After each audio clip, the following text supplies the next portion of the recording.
Hey everyone, in this tutorial I'll show you how to install Atlas OS on Windows 11. First thing first, before you do anything you gotta do a fresh reinstallation for your Windows 11, which is a clean installation.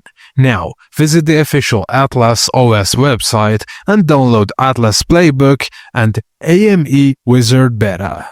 Extract both zip files to a folder and open the folder and launch AME Wizard Beta.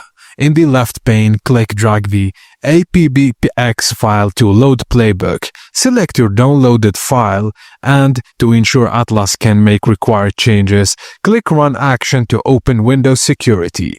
Go to Virus and Threat Protection, then Manage Settings, disable all, and click Next in the wizard.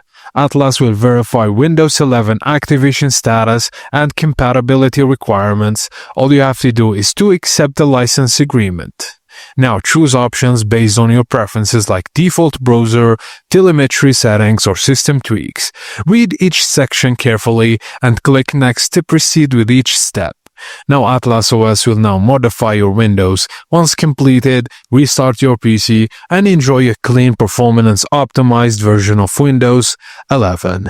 And that's it guys. Thank you for watching and please don't forget to like and subscribe for more.